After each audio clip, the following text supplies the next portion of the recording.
Hey guys, tonight we're stepping back to the 1970s and 80s into the private world of Freddie Mercury, the parts of his life the cameras were never supposed to capture.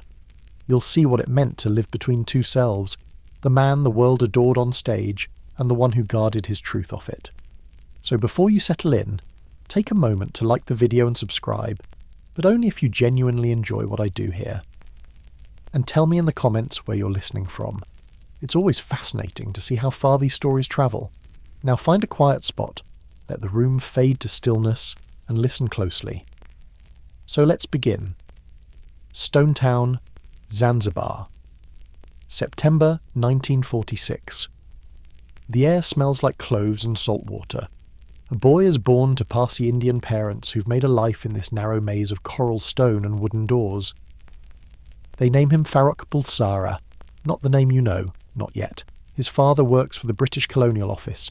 Steady job, respectable, the kind of position that requires ties and punctuality and speaking proper English in rooms where the windows don't quite keep out the heat. His mother keeps house. They're immigrants themselves, Parsis from India, Zoroastrians in a predominantly Muslim sultanate. So Farrokh grows up understanding what it means to be other, to carry multiple identities, to navigate spaces where you don't quite fit. At 8 years old, his parents make a decision. They send him to boarding school. Not just any school, a British-style institution in Panchgani, India, perched in the hills where the air is cooler and the curriculum is rigid. St. Peter's School. The kind of place where you wear uniforms and sing hymns and learn to be quiet when adults are speaking. It's there, in those halls that smell like floor wax and old books, that Farrokh starts playing piano. His teachers notice something. The boy has hands that seem to understand the keys before his brain catches up. He joins the school choir. He sings, not loudly, not theatrically, just accurately. With a clarity that makes the music teacher pause during practice and tilt her head slightly, reconsidering. But here's the thing about boarding school in the 1950s. It's lonely. You're 8 years old and your parents are 1,000 miles away, and you sleep in a dormitory where the other boys snore and cry in their sleep when they think no one's listening. You learn to be self-sufficient. You learn to perform, even when what you're performing is normalcy. You learn that there's a version of yourself for public consumption, and then there's the version that exists in the spaces between. By the time Farrokh is 18, the world shifts. The year is 1964. The Zanzibar revolution erupts. Suddenly being Indian, being Parsi, being the child of a colonial office worker, all of it becomes dangerous. His family flees. They pack what they can carry and leave behind the house with the carved door and the smell of cloves. They end up in Feltham, Middlesex, England. Suburban, grey, quiet in a way that Zanzibar never was. Imagine that transition. From an island of colour and heat and complexity to a terraced house in a town where the most exciting thing happening is the opening hours of the local pub. Farrokh enrolls at Isleworth Polytechnic. Then Ealing Art College, graphic design and illustration, practical subjects for a young immigrant who needs to make something of himself in a country that barely notices him. But while he's studying layout and typography, something else is happening. He's listening to rock music on the radio, to Jimi Hendrix bending guitar strings until they scream, to Robert Plant's vocal acrobatics, to the way Little Richard owns a stage with pure, unfiltered energy. He's absorbing it all, filing it away. His classmates at Ealing remember him as quiet, reserved, the kind of person who sits in the corner during parties, watching everyone else perform their version of youth. He paints, he sketches, he sells second-hand Edwardian clothes at Kensington Market on weekends. Ruffled shirts and velvet jackets that hint at another era, another aesthetic, another way of being. And in the empty rehearsal rooms on campus, when everyone else has gone home, Farrokh sits at the piano. He experiments, he runs through scales, he tries on different voices the way other people try on clothes. High notes that crack, low notes that rumble. He's teaching himself range, control, the mechanics of transformation. His friends later recall that he was shy off stage, vulnerable even. He didn't command rooms with his presence. He slipped into them quietly, observed, and left. But there was something underneath, an ambition that didn't announce itself with noise but with focus. With hours spent alone at a keyboard, working out who he might become. This is the part of the story that doesn't make it into documentaries. There's no footage, no dramatic music swelling in the background. Just a young man in his early 20s living in a suburban London borough, selling vintage scarves to tourists, studying design during the day, and privately, methodically, building the scaffolding of a persona he hasn't named yet. His parents, by most accounts, don't quite know what to make of him. He's their son who studied piano at boarding school, who has a practical degree, who should by all rights settle into something sensible. But he's also the son who comes home with painted fingernails, who wears clothes that blur every conventional line, who doesn't talk much about his plans but seems to be rehearsing for something they can't quite see. The seeds of transformation are planted here. Not dramatically, not with a flash of lightning or a moment of revelation, just slowly, deliberately, in rooms where no one's watching. In markets where he learns how to present an image, in front of mirrors where he practices expressions, angles, the way confidence looks from the outside even when you don't feel it on the inside. Farrokh Bulsara at this point is nobody, an immigrant kid, an art student, a weekend vendor of old clothes. He has a clay cup's worth of possessions and a worn-out sense of where he fits in the world. If you passed him on the street, you wouldn't look twice. Maybe you'd notice the scarf, maybe not. But inside, in the rooms no one enters, he's testing his voice. He's measuring his range against the records he plays on repeat. He's beginning to understand that identity isn't fixed, that it can be designed, constructed, performed, that the boy from Zanzibar doesn't have to stay the boy from Zanzibar. This is the origin story. The part that feels too quiet to matter, too ordinary to include in the highlight reel, and yet everything that follows, every stage, every arena, every moment of theatrical excess, begins here, in the silence, in the practice, in the slow, deliberate work of deciding who you're going to become when the world finally turns its attention toward you. The immigrant boy, the art student, the future, they're all the same person, layered on top of each other, waiting for the right moment to step into the light. But not yet. Not quite yet. For now, it's just Farrokh, alone in a room, playing piano, testing notes, building something no one else can see. Late 1960s, Ealing Art College. The hallways smell like turpentine and ambition. Students drift between studio spaces carrying portfolios, wearing paint-stained jeans, discussing Warhol and Bowie, and whether art is dead or just transforming into something else entirely. Farrokh Bulsara is here, still using his family name, still carrying that quiet reserve his friends describe as shyness, though it might also be calculation. He's enrolled in graphic design, but that's not what he's actually studying. What he's studying is transformation, how to take an identity and remake it, how to use clothes, makeup, image, persona as a kind of design project. He's treating himself like an assignment. You can see it in the way he dresses. Flamboyant isn't quite the right word. It's more like he's testing hypotheses. What happens if I wear this scarf? What if I paint my nails? What if I walk into a room dressed like an Edwardian dandy crossed with a rock star who hasn't been invented yet? He's gathering data. Watching reactions, refining. His fellow students remember seeing him in the rehearsal rooms. The campus has a few spaces with pianos, left over from when the building served some other institutional function. Farrokh camps out there. He practices Hendrix riffs on piano, which shouldn't work but somehow does. He improvises vocal runs, pushing his voice higher and lower, mapping its limits. He's alone during these sessions, or he thinks he is. But people notice. They pass by the door, hear something unusual and keep walking because you don't interrupt someone who's clearly working something out. At home, his parents are struggling. Not financially, they're managing, but emotionally.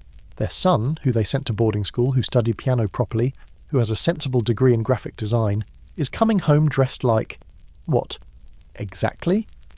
They're Parsi, Zoroastrian, traditional in ways that don't easily accommodate painted nails and theatrical dress.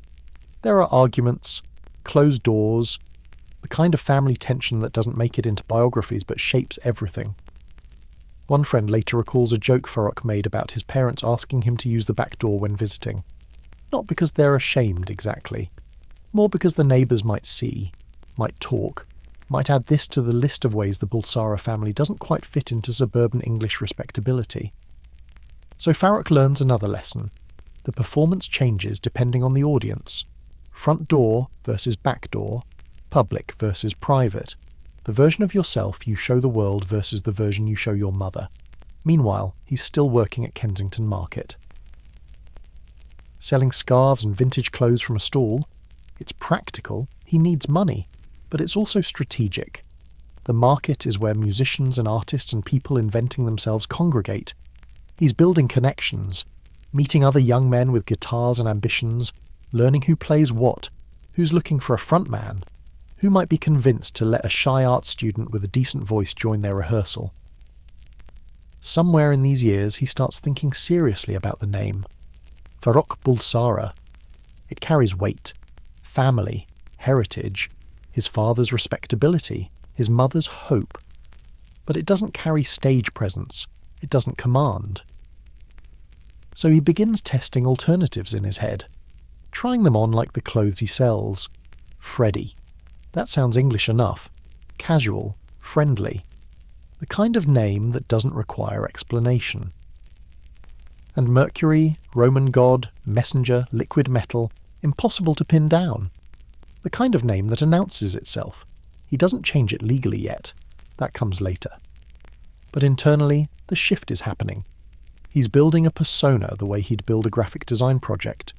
Selecting fonts, choosing colours, determining what image conveys the message he wants to send. The message being, pay attention. In the rehearsal rooms, his technique is improving. His voice has always been good, but now it's getting controlled. He's learned to access his falsetto without it sounding strained. He can roar when he wants to, pull back to a whisper, modulate between registers in ways that shouldn't be possible but are. He's not taking formal voice lessons. This is all self-taught. Hours of experimentation when no one's listening. Some of these sessions he records. Rough tapes, piano and voice. Nothing polished, nothing released, just documentation. Proof that he was here, working, building. Most of these recordings are lost now, locked in someone's attic, erased. But they existed. They were the scaffolding. The transformation is theatrical, but it's not dishonest. Or maybe it's completely dishonest, depending on how you define honesty.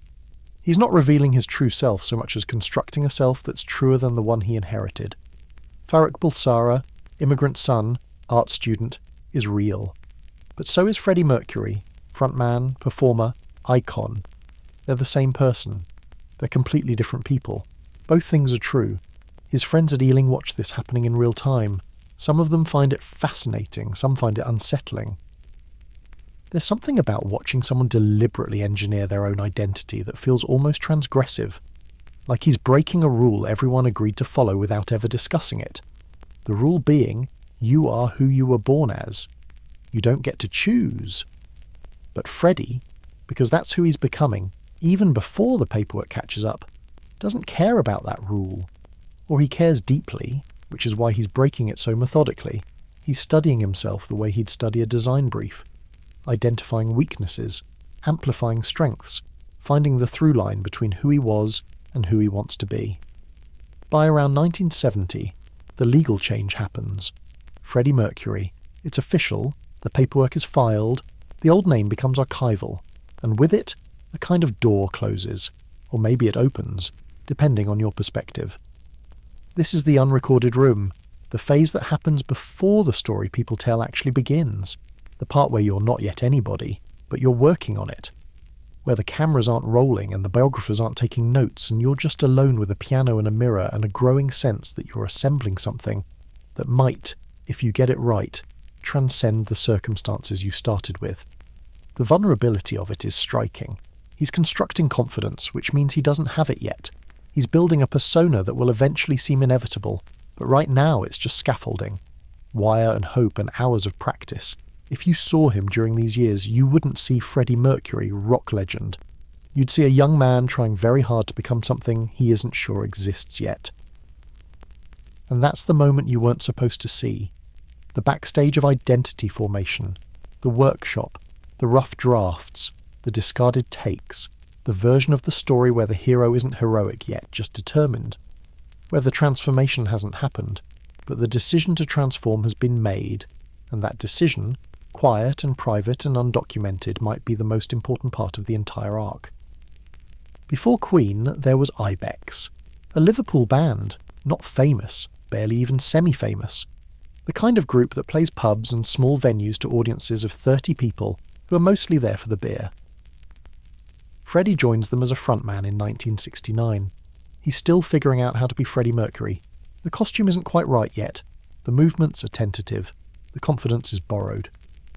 If you watch the footage, and there isn't much, mostly grainy, poorly lit, shot on someone's camera from the back of a club, you see a different person. He's performing, yes, but he's also nervous. He doesn't own the stage yet.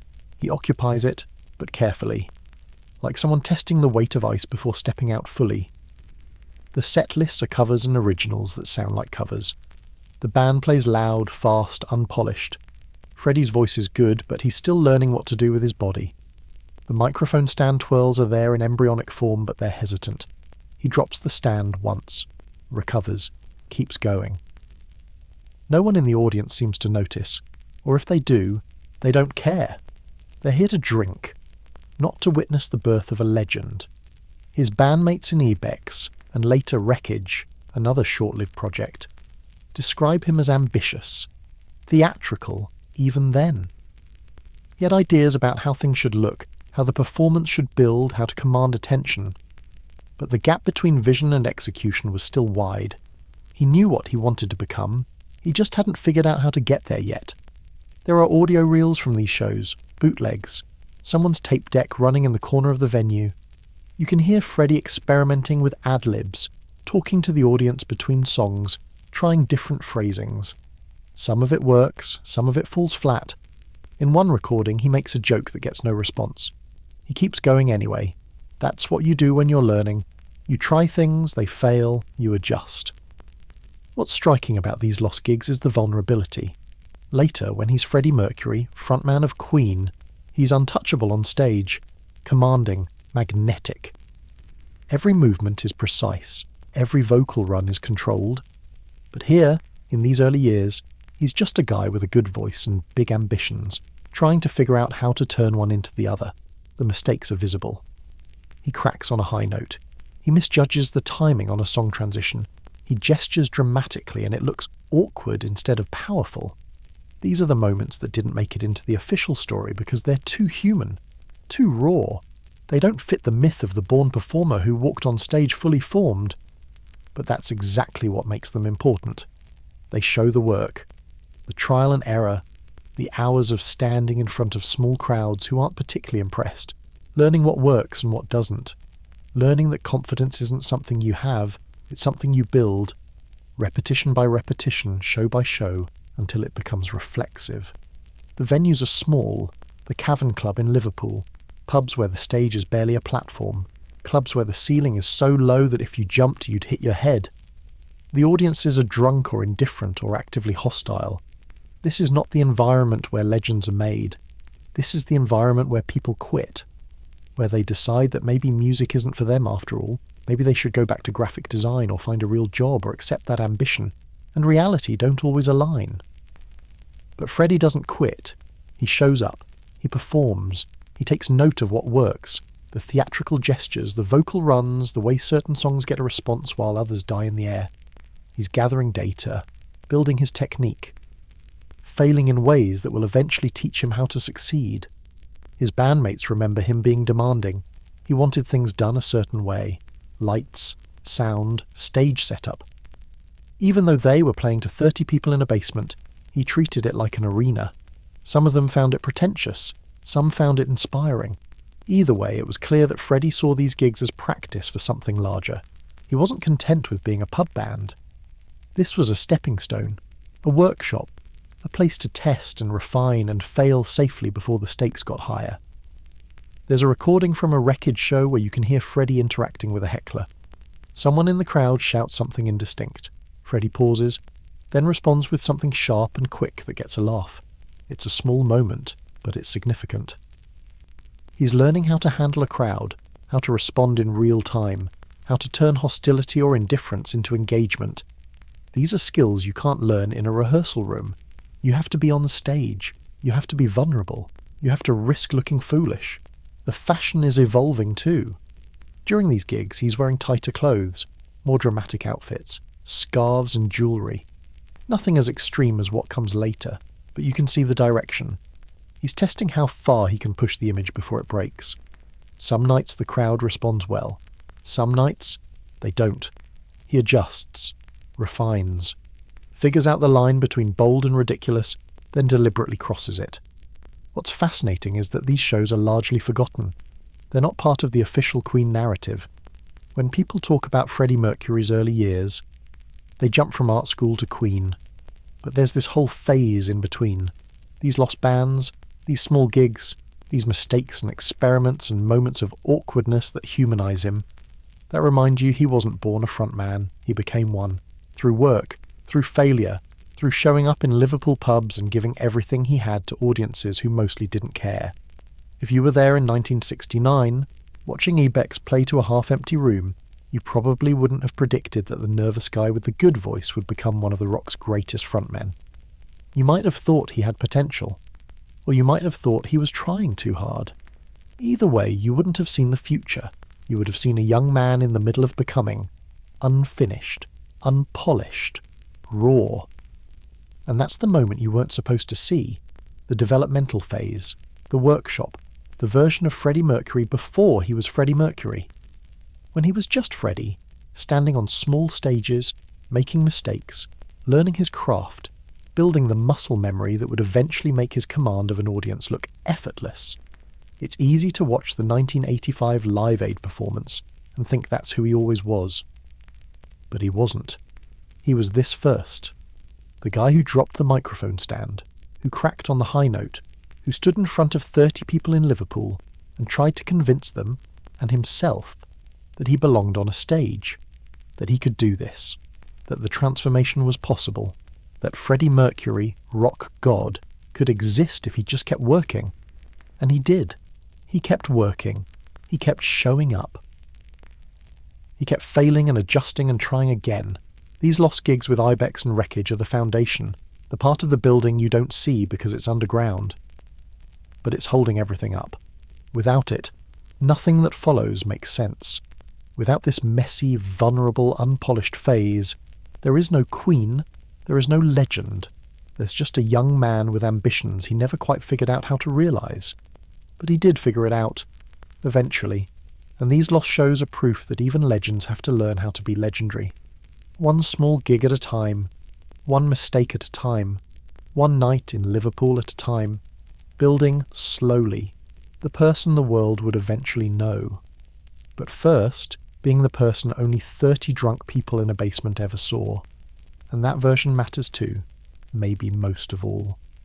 Around 1970, something shifts. Farrokh Bulsara legally becomes Freddie Mercury. It's not just a stage name, he files the paperwork, makes it official. The old identity isn't erased exactly, but it's archived, relegated to the past. From this point forward, he's Freddie, not as a performance, as a fact. The name change is symbolic, but symbols have power. Mercury, the messenger god. Quicksilver. Impossible to hold. The kind of name that doesn't ask for attention. It demands it. And Freddie knows this. He's chosen it deliberately. This isn't random. It's design. He also designs the Queen crest, the band's logo.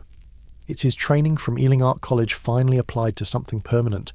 He takes the zodiac signs of all 4 band members, his own Virgo, Brian May's Cancer, Roger Taylor's Leo, John Deacon's Leo, and weaves them into a baroque ornate emblem. A lion, a crab, 2 fairies representing Virgo, a phoenix. It's excessive, theatrical, and absolutely intentional. The kind of image that tells you this band is not interested in subtlety. Some of his friends from the early years mention that Freddie burned photographs, old pictures of Farrokh Bulsara, school photos, family snapshots. He wanted the old self gone, or at least hidden. This feels extreme, but it makes sense if you understand transformation as a complete project. You can't become someone new if the old version is still sitting around in frames, reminding people who you used to be. The name Queen itself is a choice. Freddie suggested it.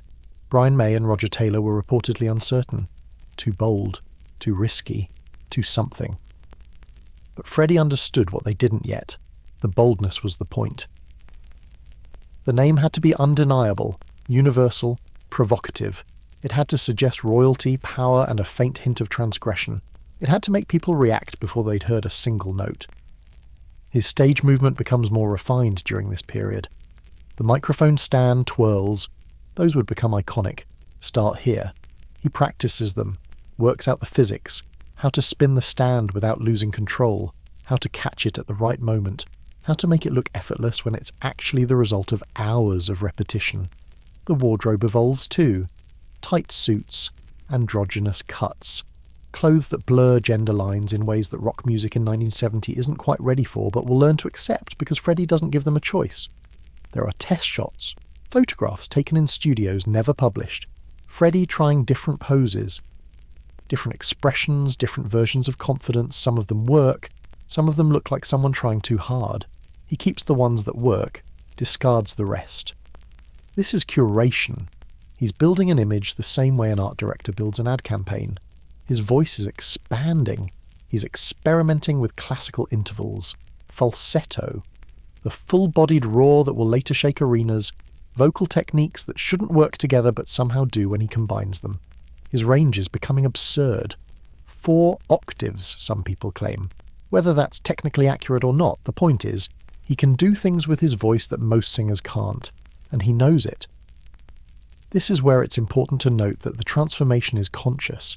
Freddie isn't just naturally talented and letting it flow, he's constructing this, deliberately. Methodically. He knows the stage is performance. He knows that Freddie Mercury is a character he's playing, and the brilliance is that he's playing the character so completely that it stops being a character and becomes who he is. Or maybe it doesn't stop being a character. Maybe he's always performing.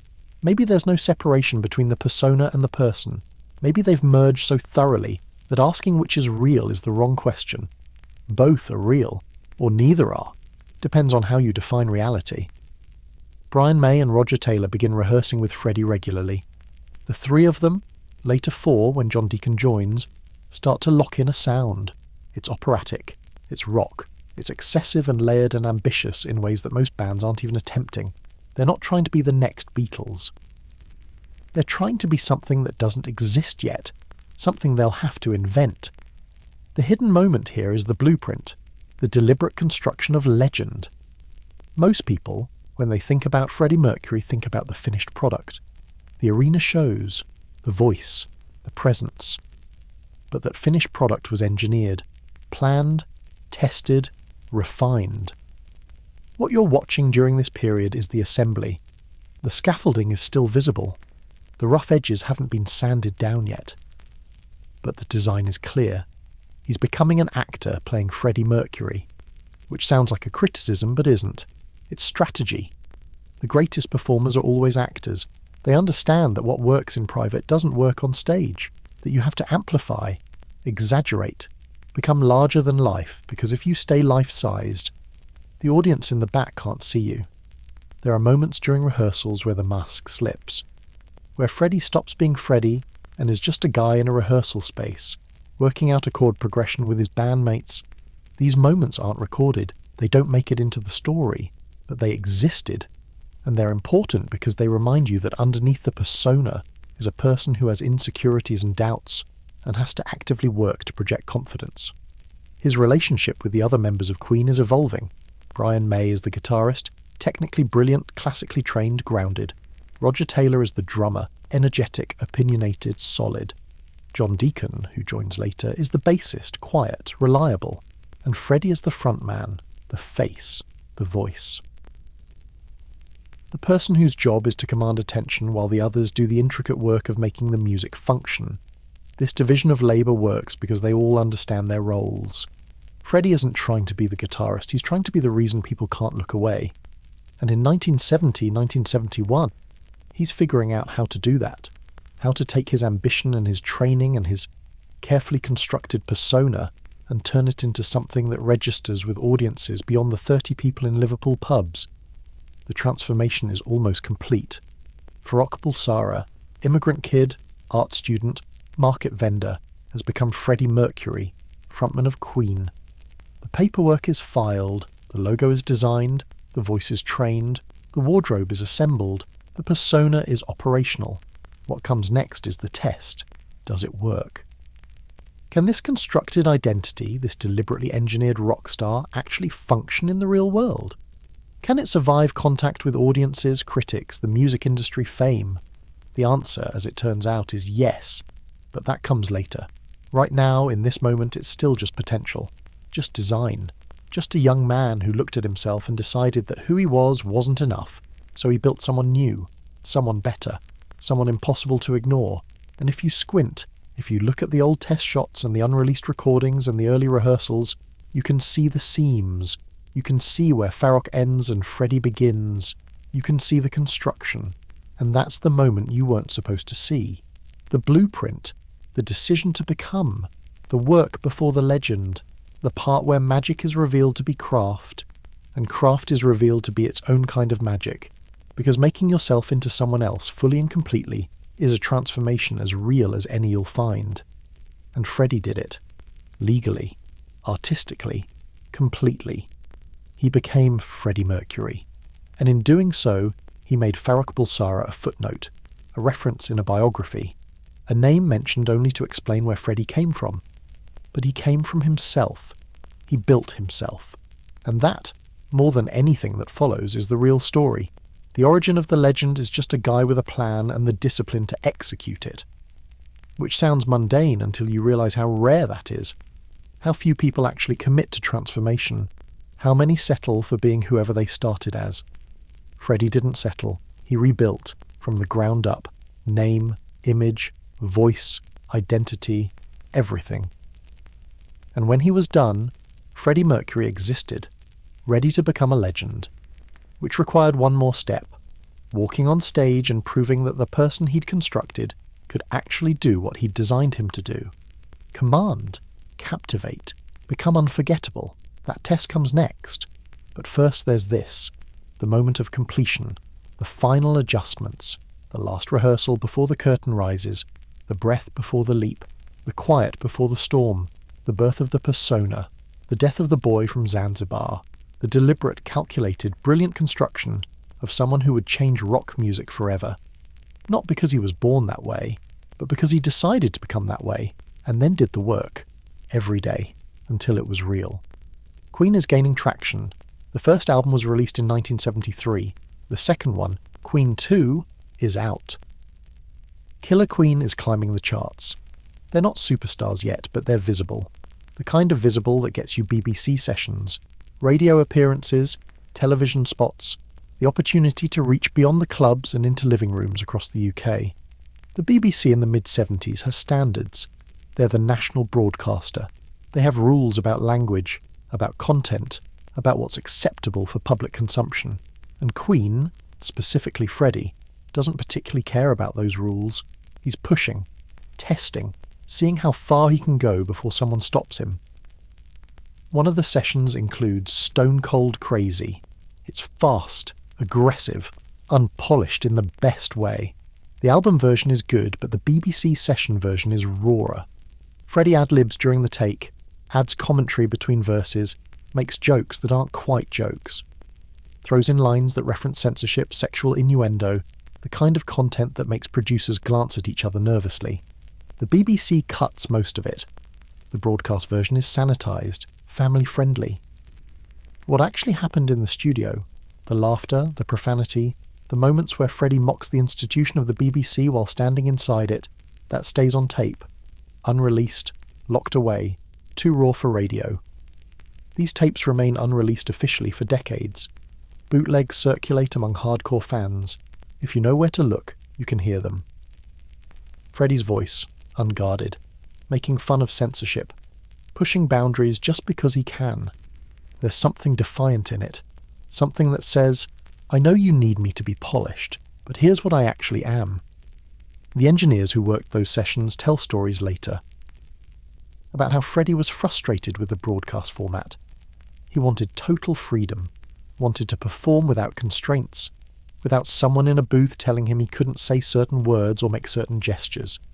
He understood the value of mainstream media exposure, but he resented the limits that came with it. This is the contrast. polished album version versus live session chaos, the official story versus what actually happened. And the gap between them reveals something important about Freddie and about rock music in general. The genre promises rebellion, excess, freedom, but the industry packages it, sanitizes it, makes it safe for consumption. And artists like Freddie are constantly negotiating that tension. How much do you compromise to reach a larger audience? How much do you resist to maintain integrity? The BBC sessions show him resisting. Not dramatically, not by refusing to show up, but by pushing every chance he gets, by ad-libbing something provocative, by making the producers uncomfortable, by reminding everyone in the room that he's here under protest, that what you're hearing on the radio is the tamed version of something wilder. There's a recording, never officially released, where Freddie stops mid-song and addresses the BBC directly. Says something about censorship being absurd, makes a joke about what he'd really like to say if he could. The band laughs, the engineers don't know what to do, the moment passes, they restart the take, it gets cut from the broadcast, but it happened, and it's preserved on tape somewhere, in some archive, waiting for someone to decide whether it's worth releasing or whether it should stay buried. MTV-friendly videos came later. In the 70s, when these sessions were recorded, music television didn't exist yet. The BBC was one of the main ways bands reached audiences, and Freddie understood that if he wanted Queen to succeed, he needed that exposure. But he also understood that the version of himself that worked for the BBC wasn't the full version. It was the compromise, the edited cut, the thing you show when you need approval.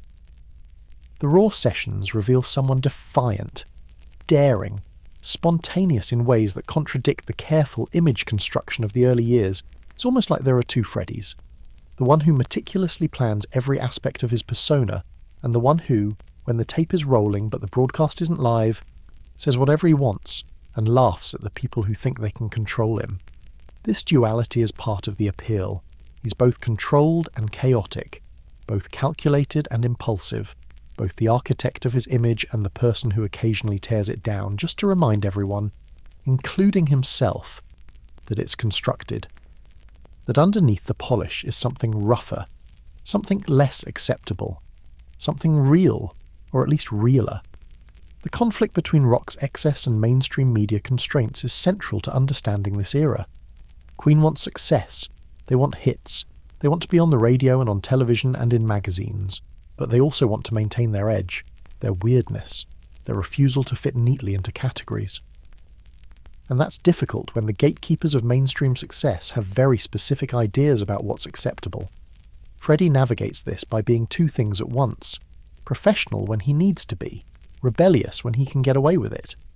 The BBC sessions capture that tension, the moments where he's giving them what they want but also slipping in what he wants, smuggling his actual personality into the performance between the lines of what's officially permitted. These are the moments you weren't supposed to see. The glitches, the asides, the jokes that didn't make it to air, the version of Freddie Mercury that's less polished, less controlled, more human, the guy who gets bored during takes and starts improvising, who makes the engineers nervous, who reminds everyone that he's not just a voice on the radio, he's a person in a room. And that person has opinions about censorship and conventions and the whole machinery of the music industry. What's interesting is that these moments deepen his persona rather than undermine it. They make him more complex, not just the flamboyant frontman, not just the carefully constructed rock star, but also the person who resents being packaged, who wants freedom, who pushes back against constraints even when he knows he needs to work within them to succeed. The banned BBC sessions, or the parts that got cut, the moments that stayed on tape but never made it to broadcast, are fragments of that person. The rebel underneath the costume, the guy who will play by the rules because he has to, but who will also mock those rules the moment he thinks he can get away with it, and sometimes even when he knows he can't. Decades later, some of this material surfaces. Bootlegs become collector's items. Engineers retire and give interviews. The tapes are discovered in BBC archives, and fans realise, oh, there was more. There was always more. The version we got was the compromise, the edited version, the thing that was acceptable for broadcast. But what actually happened in the studio, the laughter, the profanity, the defiance, The moments where Freddie Mercury stopped being a brand and was just a guy with a microphone who didn't particularly care what the BBC thought. That's a different story. A rawer story. A more interesting story in some ways because it shows the negotiation, the push and pull, the artist trying to express himself fully while also knowing he needs mainstream approval to reach the audience he deserves. And that negotiation is what makes rock music interesting, not the finished product, not the hit single, but the tension between what the artist wants to create and what the industry will allow. The BBC sessions, especially the parts that didn't make it to broadcast, are a document of that tension. Proof that even in 1974, when Queen was still building their reputation, Freddie Mercury was already testing limits, already pushing boundaries, already being more than the world was quite ready for, which is exactly what you'd expect from someone who spent years constructing a persona designed to be unforgettable. You don't build that carefully and then play by someone else's rules. You use those rules when necessary, and you break them when you can. And you make sure someone's recording both versions, so that later, when the world is ready, they can hear what actually happened. Not the broadcast, the truth, or something like it. Mid-1970s. Queen is ascending. Bohemian Rhapsody has made them impossible to ignore. They're touring, selling records, the kind of success that comes with money and attention, and access to spaces that were previously closed. One of those spaces is Studio 54 in New York, the most famous nightclub in the world at that moment, where celebrities and artists and people who've decided that conventional life is insufficient go to be seen. Freddie starts frequenting it, not occasionally, regularly, when Queen tours through New York, when there's downtime, when the hotel room feels too quiet and the stage persona needs somewhere to exist beyond the stage. Studio 54 becomes that place. The photographs from this era are revealing. Freddie shirtless, dancing, in full drag sometimes, in flamboyant fashion that makes his stage costumes look conservative. These images exist, but many were held back by magazines. The cultural climate in the 70s wasn't ready, or the magazines feared backlash, or they knew but chose not to show. Either way, the documentation is incomplete. Freddie later describes the gay club scene as liberating, a place where he could be himself. Which raises an interesting question. If he's being himself there, what is he being on stage? But maybe that's the wrong question. Maybe the stage persona and the club persona are both real, both versions of himself, both necessary. The stage is performance. The club is also performance, just a different kind. One for audiences of thousands.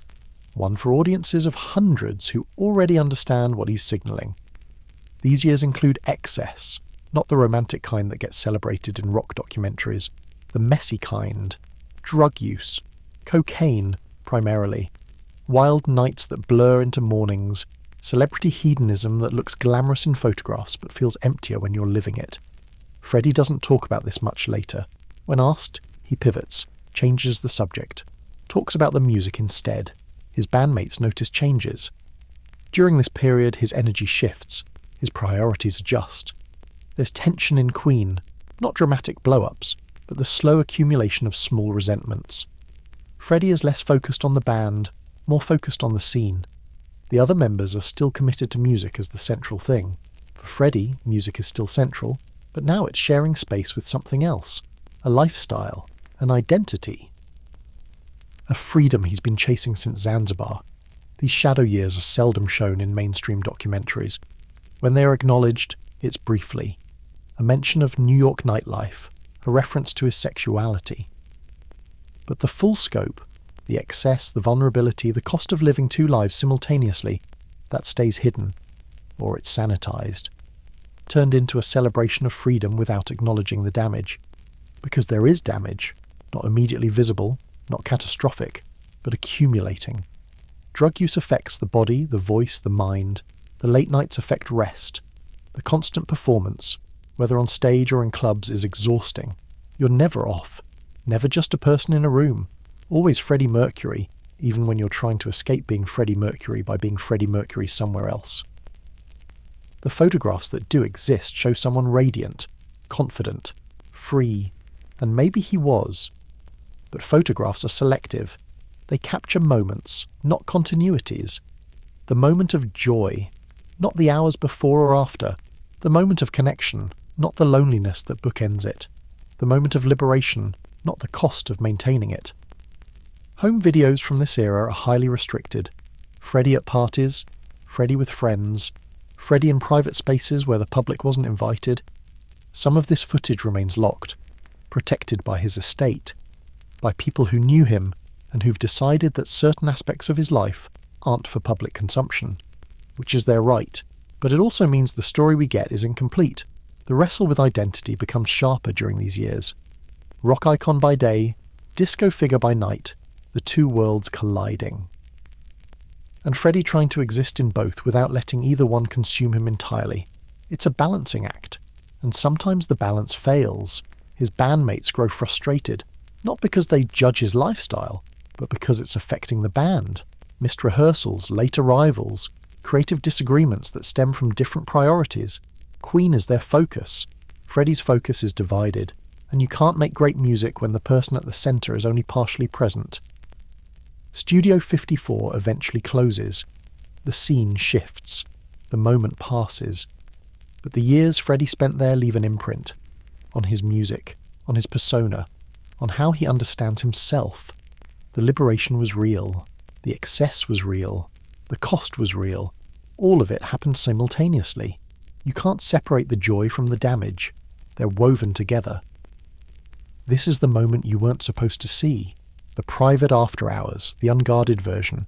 The person without the costume or with a different costume or with so many costumes layered on top of each other that it's impossible to find the person underneath. The complexity of living as someone who's simultaneously an icon and a human, who wants both the spotlight and the shadow, who needs the stage and the escape from the stage. It builds complexity into Mercury's story. He's not just the triumphant frontman, he's also the restless party figure, the person searching for something he can't quite name, the person who has everything he wanted and is still unsatisfied, the person who constructed an identity and then found that identity insufficient, or maybe too sufficient, too totalizing. Too much to maintain without spaces where he can drop it. Studio 54 and the shadow years are part of the arc. Not a deviation, not a scandal, just another chapter, another layer, another version of Freddie Mercury trying to exist in a world that wants him to be one thing when he's actually several things. And the tension between those things, the rock star, the club figure, the private person, the public icon, that tension is where the story lives. Later, when his health declines, when the excess catches up, people look back at these years and try to draw direct lines, cause and effect. He did this, therefore that happened. But it's rarely that simple. Life is accumulation, 1,000 small choices building toward outcomes no one predicted.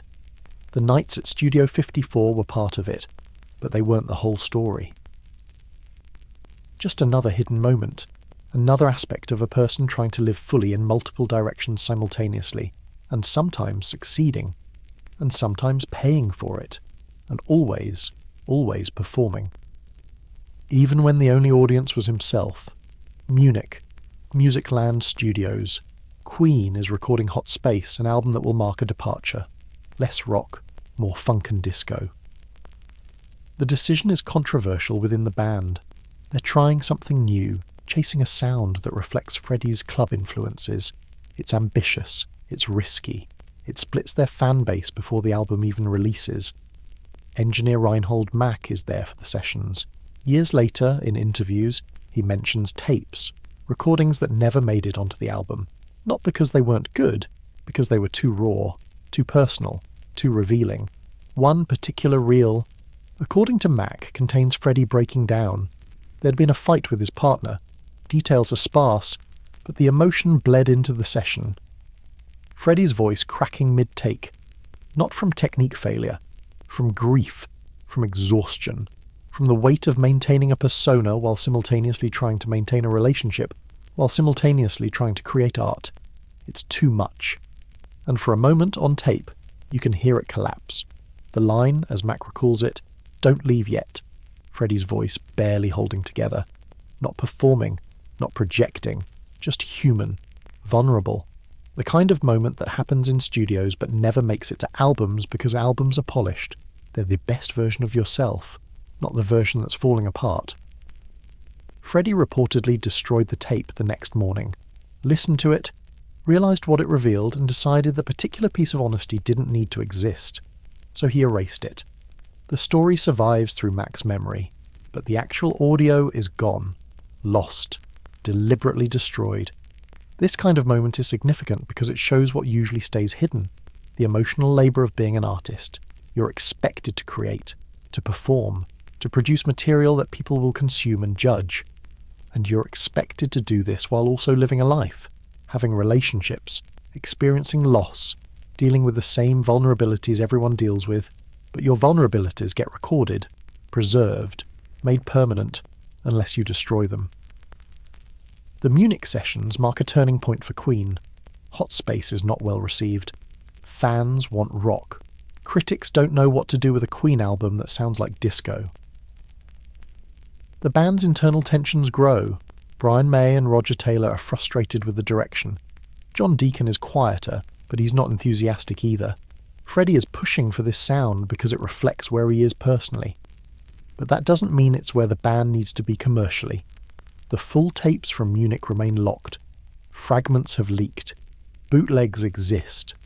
But the complete sessions, including Freddie's vocal improvisations, his experimental runs, his unguarded commentary between takes, all of that is still restricted, protected, hidden. The estate decides what gets released, and what gets released is the polished version, the final cut. Not the process, not the mess. What's interesting is the contrast between the studio version of Freddie and the public version. On stage, he's commanding. In interviews, he's charismatic. In music videos, he's untouchable. But in the studio, according to engineers who were there, he's different. More vulnerable. More willing to show uncertainty. To try things that fail. To break down when the pressure becomes too much. The shift toward funk and disco in Hot Space is Freddie trying to integrate his club persona into Queen's music. He's spent years compartmentalizing. Rock star on stage, club figure in New York, private person at home. But compartmentalization is exhausting. At some point, you want the different versions of yourself to cohere. You want your art to reflect your actual life. So he pushes Queen toward a sound that feels authentic to him, even though it alienates fans who want them to stay in one lane.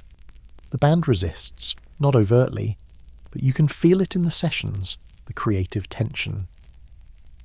The fact that they're making an album together but not entirely agreeing on what the album should be.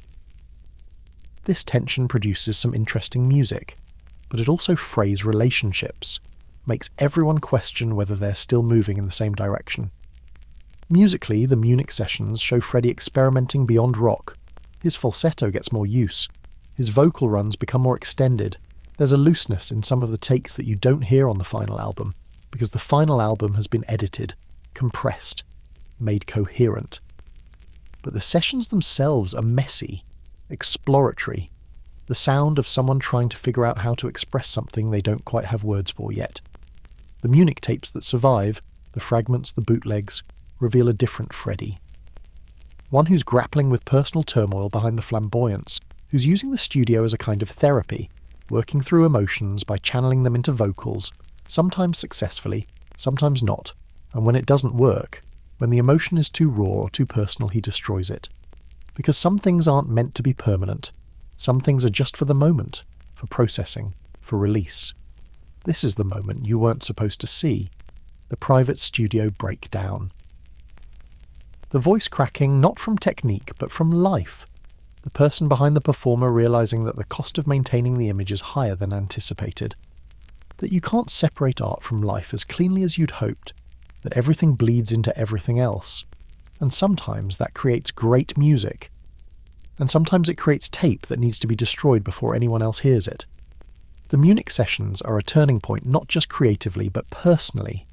They mark the beginning of Freddie's vulnerabilities becoming visible, not to the public, not yet, but to the people close to him, the bandmates, the engineers, the partners, the people who see him without the armour, who witness the moments between the moments, who understand that the persona is real but also exhausting, and that underneath it is someone struggling with the same things everyone struggles with: love, loss, identity, mortality.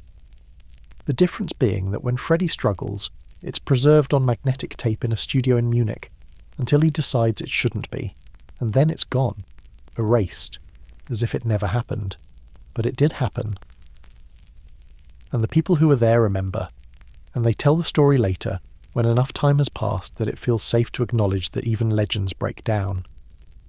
Even Freddie Mercury had moments where the voice cracked and the persona failed, and all that was left was a person in a room asking someone not to leave, and meaning it, and having it recorded, and then destroying it. Because some truths are too expensive to preserve, late 1970s, early 1980s, Freddie is experimenting with fashion in ways that push past even his own established flamboyance.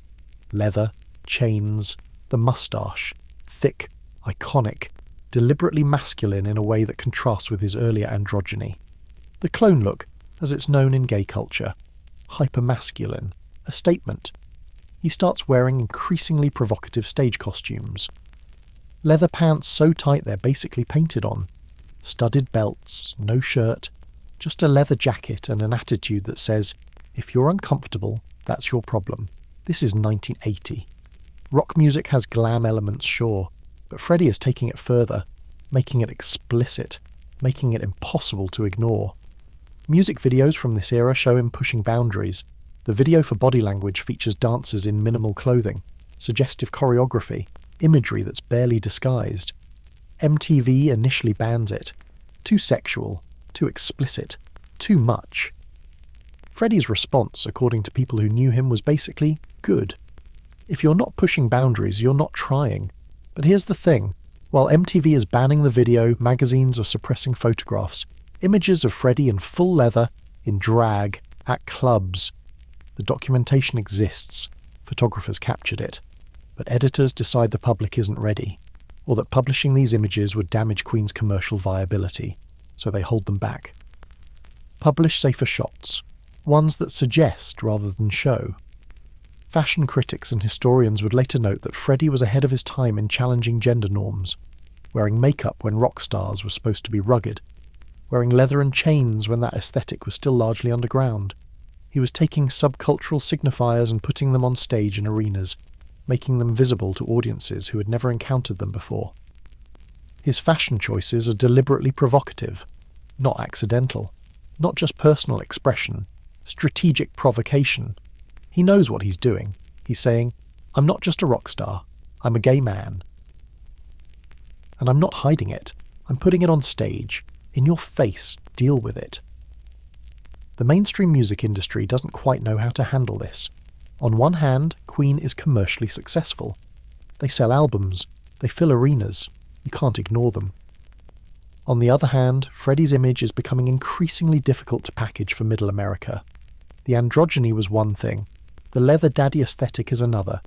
So there's a negotiation. Music videos get edited, photographs get selected carefully, magazine interviews avoid certain topics.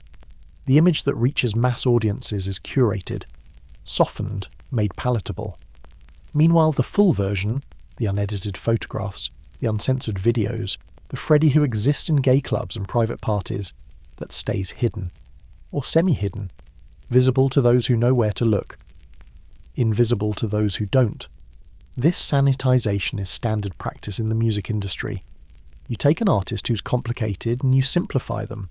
You find the version that sells and you amplify that while suppressing everything else. It's not necessarily malicious, it's commercial. You want the largest possible audience. And to get that, you can't be too confrontational.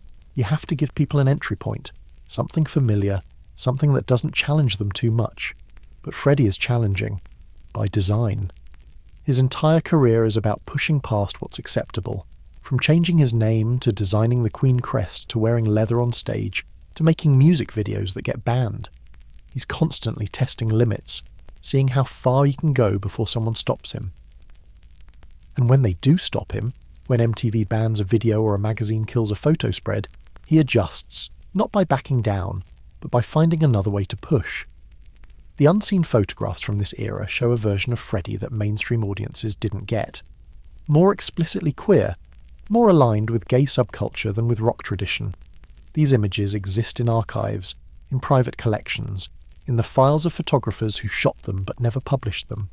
They're part of the historical record, just not the part that got widely distributed. This creates a split in how Freddie is perceived. To mainstream audiences, he's flamboyant, eccentric, theatrical. But those are safe words. They describe without naming. To gay audiences, to people who understand the signifiers, he's explicit. He's one of us. He's representing. Making visible what's usually kept hidden. The tension between these two perceptions is intentional. Freddie is operating on multiple levels simultaneously, giving mainstream audiences enough to engage with without alienating them, giving queer audiences clear signals that he's representing them. It's a tightrope, and he walks it with precision. Commercial constraints sanitize his raw artistic expression, but they don't eliminate it. They just push it to the margins, to bootleg videos, to unpublished photographs, to the live shows where anything goes. The official record is curated. But the unofficial record, the one that fans pass between themselves, the one that circulates in communities that need representation, that record is fuller, more honest, more aligned with who Freddie actually is. Years later, fashion historians and cultural critics recognise Freddie's contribution, his willingness to be visible when visibility was risky, his refusal to hide even when hiding would have been commercially safer, his insistence on being fully himself on stage, in videos and photographs, even when that full self got edited down for mass consumption. The lost footage, the banned videos, the suppressed photographs, they're all part of the story. They show that what we see is always a selection. Someone decided what to show and what to hide, and those decisions shape our understanding of history, of culture, of who Freddie Mercury was and what he represented.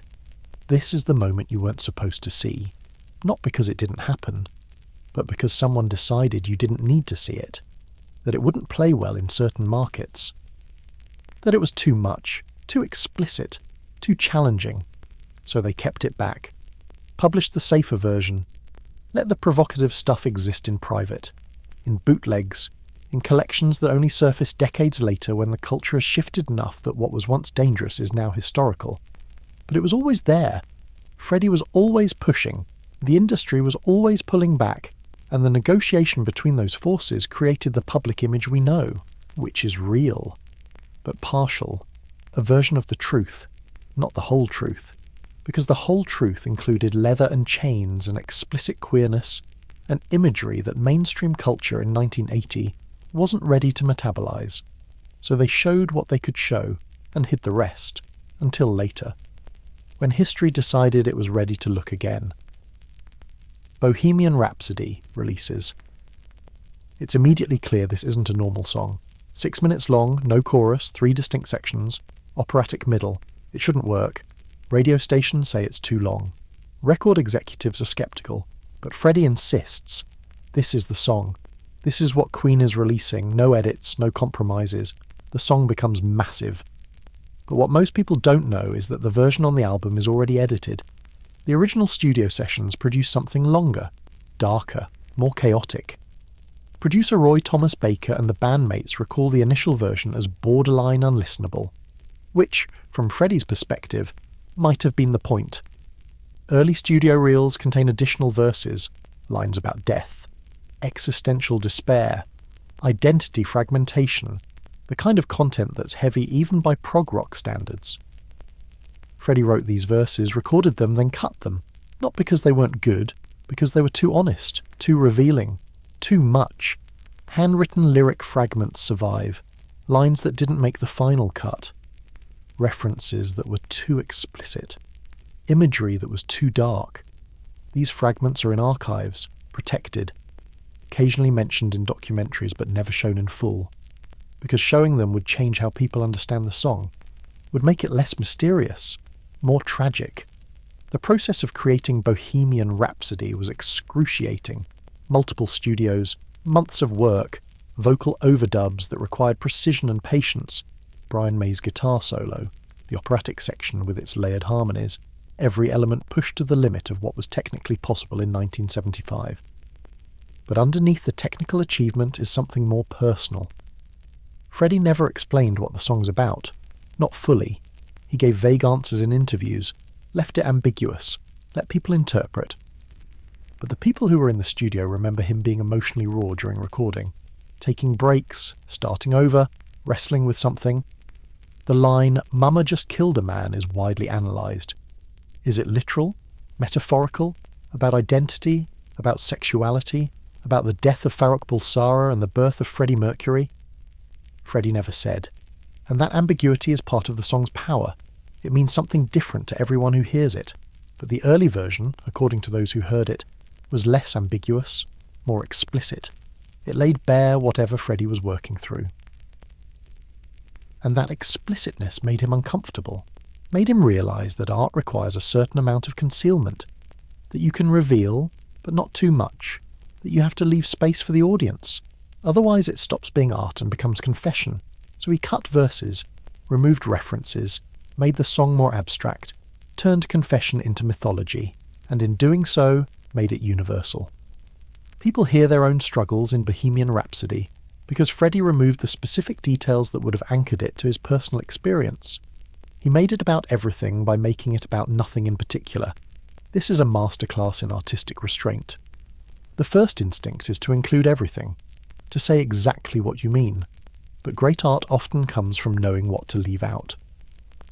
From trusting that the audience will fill in the gaps with their own meaning. Freddie understood this. Eventually, after creating a version that was too explicit and then cutting it back until it was perfect, the rough cut you weren't supposed to hear reveals the process, the messy experimentation, the failed takes, the choices that shape the final product. It emphasises Freddie's perfectionism, his willingness to scrap work that doesn't meet his standard, even if that work is deeply personal, even if destroying it means losing a piece of himself. For the narrative, this moment illustrates the interplay of artistry, control, and vulnerability. Freddie creates something raw, realises it's too raw, refines it until it achieves the balance between honesty and mystery, between revelation and concealment, between the personal and the universal. This process foreshadows later parts of his life, where his private struggles, his illness, his image all come under similar refinement, where he decides what to show and what to hide, where he exercises control over his narrative even when that control requires erasing parts of himself. The final version of Bohemian Rhapsody is a masterpiece, but masterpieces aren't born fully formed. They're sculpted, refined, edited. The rough cut shows the sculpture before the final polish, the version that contains everything, including the parts that don't serve the whole. And Freddie's genius wasn't just creating that initial version, it was knowing what to remove, what to destroy, what to hide so that what remained could shine.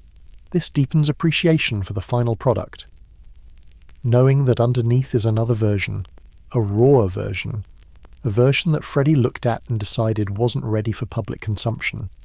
That decision required judgment, courage, the willingness to kill your darlings, as writers say, to cut the lines you love because they don't serve the work, and the work is what matters, not the process, not the rough draft, the finished song, the 6 minutes that changed rock music. That proved you could blend opera and rock.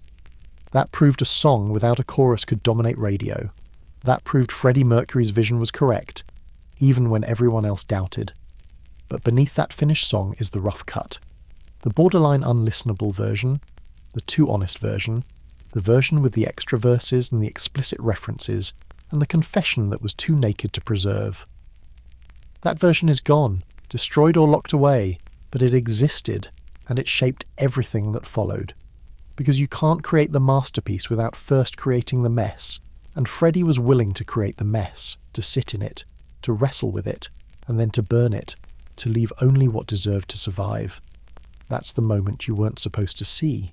The process, the doubt, the decision to destroy work because it doesn't meet your standard. The recognition that art requires not just creation but curation. Not just expression but control. Not just honesty but selective honesty. The kind that reveals enough to be meaningful but conceals enough to remain mysterious. And Bohemian Rhapsody, in its final form, achieves that balance perfectly. But it only achieves it because Freddie had the discipline to cut away everything that didn't serve it, even when what he was cutting was a piece of his soul.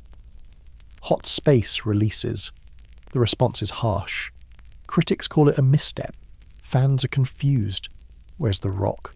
Where's the Queen they know? This album sounds like disco, like funk, like Freddie chasing trends instead of setting them. The backlash is swift and brutal. Behind the scenes, things are deteriorating. Freddie's cocaine use increases. Not casually, significantly.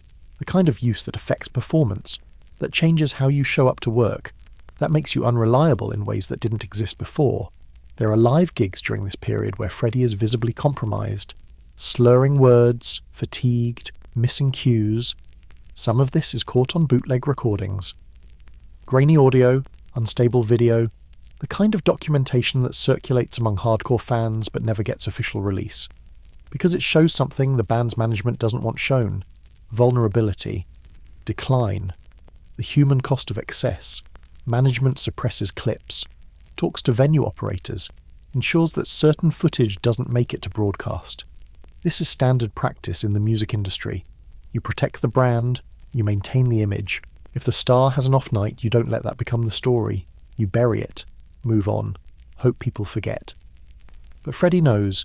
He sees the recordings, hears the bootlegs, understands that he's not operating at full capacity, and this knowledge compounds the problem, because now he's not just using drugs for pleasure or escape. He's using them to manage the anxiety of knowing he's not performing well, which creates a cycle. Use affects performance. Poor performance creates anxiety. Anxiety drives more use. The flamboyant frontman is questioning his next move. Hot Space didn't work. Critics savaged it. Fans rejected it. His bandmates are frustrated, and he's physically and emotionally depleted. This is the era where the invincibility cracks, where the persona that seemed unshakable starts showing fault lines. Creative tension within the band grows. Brian May and Roger Taylor want to return to rock, want to make an album that reminds people why Queen matters. Freddie is resistant. He doesn't want to repeat himself, wants to keep evolving. But his judgment is clouded. His instincts, usually sharp, are compromised by the substances he's using. There's a bootleg recording from a 1982 concert where Freddie's voice cracks during Somebody to Love. It's subtle. Most of the audience probably didn't notice, but it's there, on tape, preserved, and if you listen carefully you can hear what's underneath. Fatigue, damage, the accumulation of late nights and excess and living too hard for too long. This is a you weren't supposed to see moment, the decline beneath the spotlight, the humanity beneath the icon, the reality that even Freddie Mercury, who seemed larger than life, was subject to the same physical limits as everyone else, that drugs affect vocal cords, that lack of sleep affects performance, that you can't maintain the lifestyle forever without consequences. Health, creative tension, and identity crisis collide during this period. Freddie is grappling with who he is versus who he's supposed to be, the rock star, the club figure, the artist, the addict. These identities are all real, all existing simultaneously, all demanding attention. And the strain of holding them together is visible. If you look, if you have access to the bootlegs and the suppressed footage, and the stories people tell years later when enough time has passed. For the narrative, this era shows how creative risk, excess, and expectation can erode a star. Freddie took a risk with Hot Space. It failed. The failure stung. The excess made it worse. The expectation to bounce back, to immediately produce another hit, to maintain the image of invincibility, added pressure that had nowhere to go except inward. Bandmates disagree more during this time, not violently, not dramatically. But there's friction. John Deacon is quiet, as always, but you can tell he's concerned. Roger Taylor is frustrated. Brian May tries to be diplomatic, but he's losing patience. And Freddie is in the centre of it, knowing he's the source of the tension but unable or unwilling to change course. He shifts focus partly to solo projects. His first solo album, Mr. Bad Guy, starts taking shape. It's a way to explore sounds that Queen won't, to express parts of himself that don't fit the band's identity. But it's also avoidance, a way to not deal with the band dynamics he's created. This is a turning point, the beginning of vulnerabilities coming into view. For years, Freddie seemed untouchable. The persona was so complete, so confident that it was easy to forget there was a person underneath.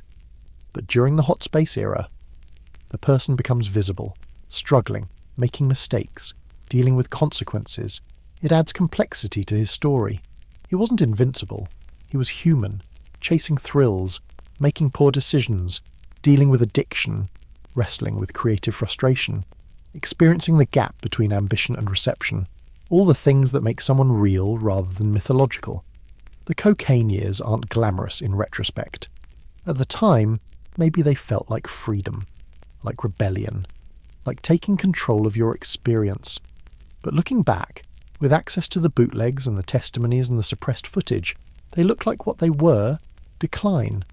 A slow erosion of the sharpness that made Freddie great. He recovers eventually, pulls back, refocuses. Queen's next albums are better.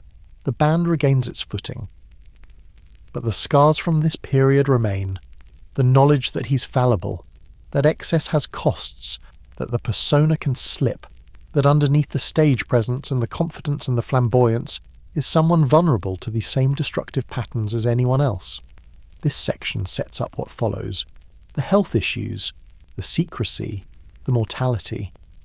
Because once you understand that Freddie isn't invincible during the hot space era, it becomes easier to understand how everything unravels later, not suddenly, gradually, the accumulation of small damages becoming significant, the compromises made to maintain the image becoming unsustainable, the moment you weren't supposed to see, the icon stumbling, the frontman slurring, the star making mistakes, the human underneath the performance struggling with substances and expectations, and the weight of being Freddie Mercury when being Freddie Mercury requires energy he no longer has. Not because he doesn't want to give it, but because the well is running dry, and he hasn't figured out yet that you need to stop drawing from it before it's completely empty. That lesson comes later, after more damage, after the cost becomes impossible to ignore. April 1987. Freddie is diagnosed with HIV. The doctors deliver the news in the clinical way doctors do, explaining what it means, the trajectory, the likely outcomes. This is 1987, before effective treatments, before protease inhibitors. HIV means AIDS. AIDS means death. That's the equation. Freddie keeps it secret, from the public obviously, but also from most of his band, from friends, from nearly everyone. The circle of people who know is tiny. Freddie, his doctors, his partner Jim Hutton, Mary Austin, his closest friend and former fiancée, almost no one else. The secrecy is strategic. If the public finds out, the media circus will be unbearable. The tabloids will hunt him. Paparazzi will camp outside his house. Every appearance will become about his diagnosis rather than his work. And Freddie wants to keep working. Needs to keep working. The music is all he has. If he stops, he'll have nothing but the diagnosis, and he can't live that way. So he lies. In public statements, he insists he's fit and healthy, just tired from touring, just dealing with a throat infection, just taking a break, nothing serious. Meanwhile, private medical visits occur, treatments, tests, monitoring the progression of the virus. But all of it happens behind closed doors, out of sight. The crisis behind the curtains is immense. Pain, physical and emotional. Fear, though he doesn't show it publicly. Identity fracturing again, but this time not by choice. Mortality becoming real in a way it never was before. He's 40 years old. He should have decades left. Instead, he's facing a death sentence, and yet he continues recording. Queen releases albums, the Innuendo album starts production. Freddie also works on solo material. The Barcelona album with Montserrat Caballé releases in 1988. He performs, he shows up to studios, he gives interviews, and in every single one, he maintains the fiction that everything is fine. The studio sessions during this period show subtle changes. Freddie pauses more, takes breaks. His energy isn't what it used to be. The engineers notice, the bandmates notice. But no one says anything directly. There's an unspoken agreement to not discuss what's becoming obvious, to let Freddie maintain his privacy, to support him by not forcing him to acknowledge what he's clearly not ready to acknowledge. Friends are worried. They see him losing weight, see him looking gaunt, see the signs. But when they ask, he deflects, changes the subject, makes a joke, and they let him. Because what else can they do? Force a conversation he doesn't want to have? That's not friendship. That's intrusion.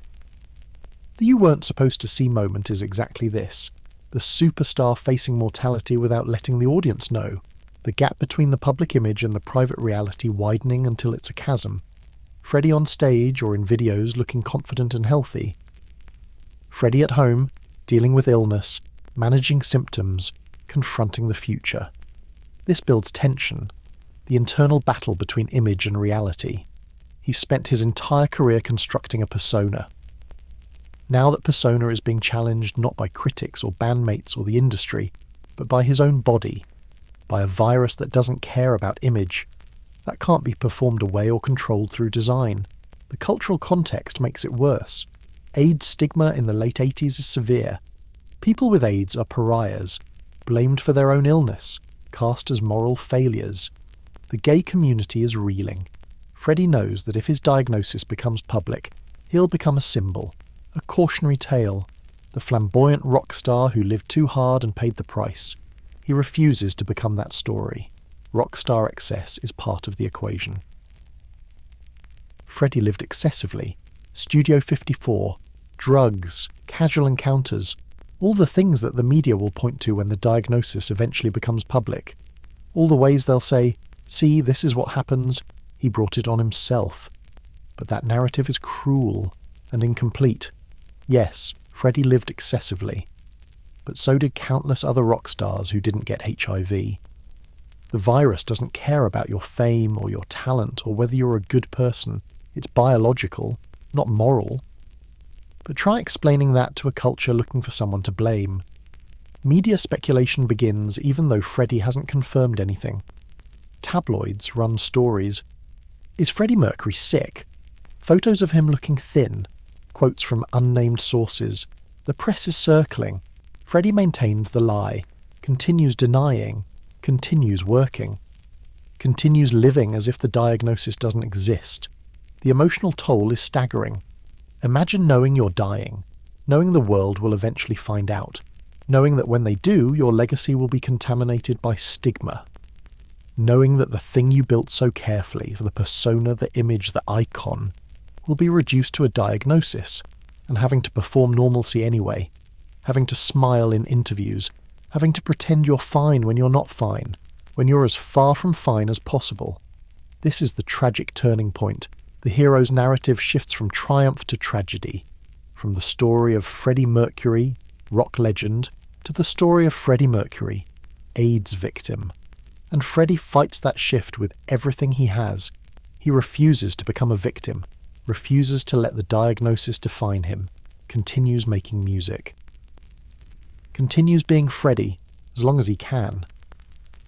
The secret diagnosis sets emotional stakes for everything that follows. The final albums, the last performances, the eventual public statement.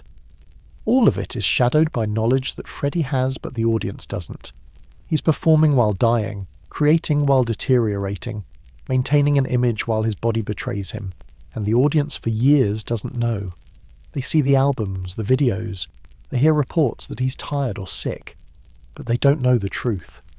Because Freddie won't let them know, because knowing would change everything, would make every performance about the illness rather than the music, would turn him into a tragedy before his time, so he keeps the secret, and continues working, and the gap between what the world sees and what's actually happening grows. Until it can't be hidden anymore, until the illness becomes too visible, until the lie becomes impossible to maintain. But that comes later.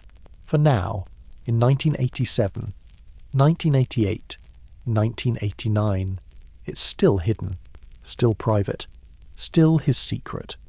The moment you weren't supposed to see, Freddie Mercury, dying, choosing to live anyway, choosing to create, choosing to be Freddie Mercury until the very end, even when the end is visible, even when he knows it's coming, even when maintaining the fiction requires more energy than he has to give. May 1991, the music video for These Are the Days of Our Lives is filmed. Freddie arrives at the studio. The crew sees him and tries not to react. He's thin, visibly ill, the weight loss is severe, his face is gaunt, but he's here. He's going to perform, he's going to make this video. The director keeps the shots tight. Close-ups, soft focus, black and white. Partly artistic choice, partly practical necessity.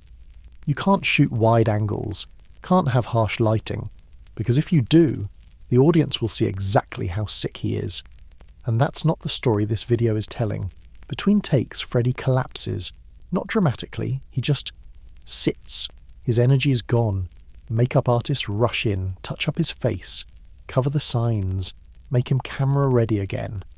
And then he stands, does another take, performs, delivers the lyrics with as much presence as he can summon.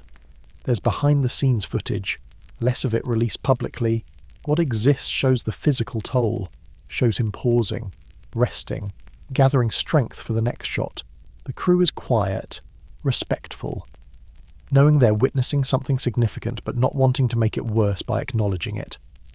The bandmates are there, Brian May, Roger Taylor, John Deacon. They watch Freddie perform. They know this might be the last time. No one says it, but everyone feels it. The unspoken understanding that this video is a farewell. Not officially, but actually. At the end of the video, Freddie looks into the camera and whispers, "I still love you." It's directed at the audience, at the fans, at everyone who's followed Queen for 2 decades, and it's heartbreaking. Because you can see in his face that he's saying goodbye. But more than that, you can see the cost. The physical effort required to be on camera, to maintain composure, to perform the role of Freddie Mercury one more time. He's exhausted, depleted, running on fumes. And yet he's here, because the work matters, because leaving something behind matters, because giving the fans one more performance, even if it's his last, matters more than resting. The moment you weren't supposed to see, the backstage fragility, the icon who looks powerful on camera but collapses the moment the camera stops rolling. The person behind the performer realizing that this is it, that the body won't allow many more performances, that time is running out faster than anticipated. Freddie later says he wants "the last show must go on." It's a reference to the Queen song, but it's also his philosophy. You perform until you can't. You give the audience what they came for. You don't burden them with your struggles. You save the breakdown for when they're not looking. The contrast between on stage and behind stage has never been sharper. On camera, he's Freddie Mercury, controlled, composed, delivering. Behind the camera, he's a dying man trying to hold himself together long enough to finish the work. Both versions are real. Both exist simultaneously. But only one is meant for public consumption. This addresses legacy, what you leave behind, how you're remembered. Freddie could have stopped working, could have retreated into privacy, let the illness take its course without documenting it. But that's not who he is. He wants the work to continue, wants to create until the end, wants his legacy to be the music, not the illness. It also addresses mortality, the fact that everyone dies. But how you approach death varies. Freddie approaches it by working, by making one more video, one more album, one more performance. He's negotiating with time, asking for a few more months, a few more weeks, a few more days, just enough to finish what he started. And courage, because it takes courage to show up to a video shoot when you're dying, to stand under lights when you're exhausted, to perform for cameras when you can barely stand. Easier to stay home, to hide, to let the illness win privately, but Freddie shows up. And that choice matters. Human fragility under spectacle. The entire structure of fame requires hiding weakness, projecting strength, being larger than life. But here, in the behind-the-scenes footage of this video shoot, you see the reality, the weakness, the fragility, the human being underneath the spectacle who is just as vulnerable as anyone else. This part is emotionally heavy. It invites empathy. Not just admiration for the icon, but empathy for the person, for someone dealing with terminal illness while trying to maintain dignity, trying to control how they're remembered, trying to leave something behind that matters. It bridges the superstar story and the human story. For years, Freddie Mercury was untouchable, the flamboyant frontman, the voice, the presence. But in May 1991, filming "These are the days of our lives." He's touchable, mortal, fading. And the audience watching the video sees Freddie Mercury performing, but the crew, the band, the people in the room see something else, a man dying, choosing to work anyway.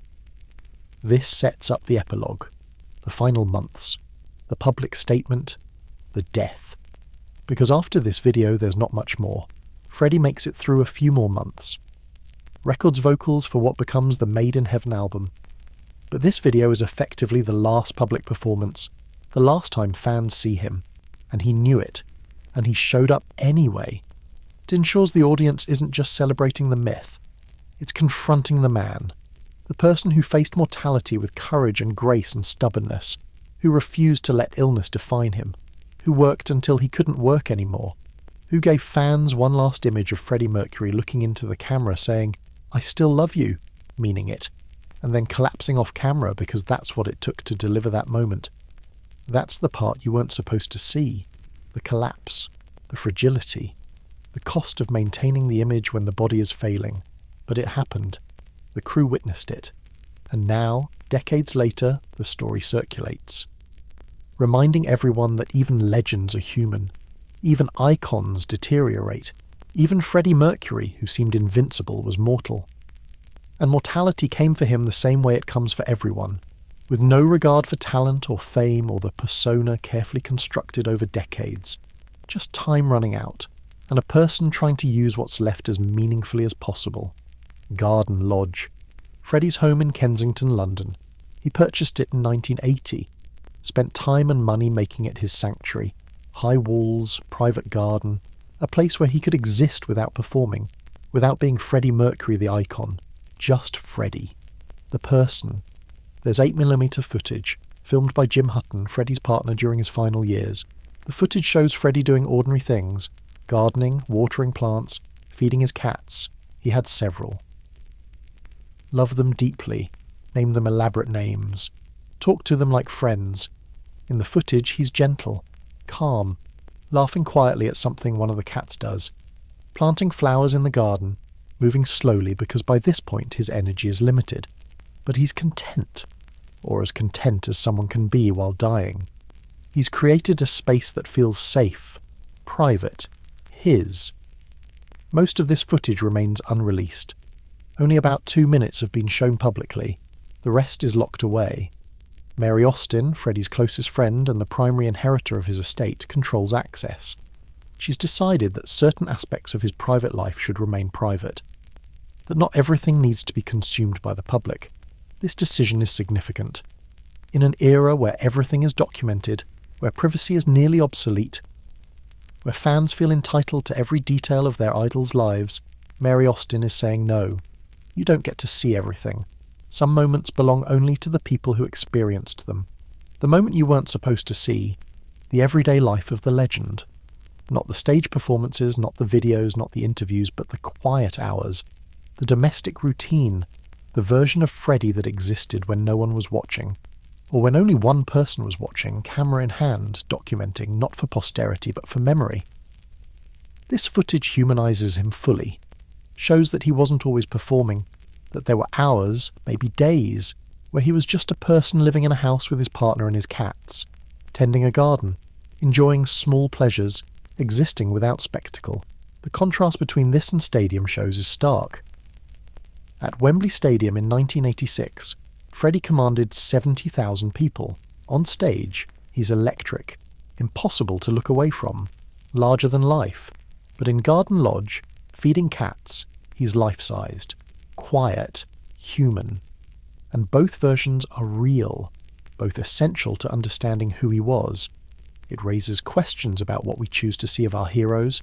We want the performances, the highlights, the moments of genius.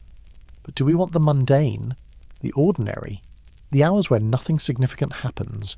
And if we saw those, would it change how we understand the extraordinary moments?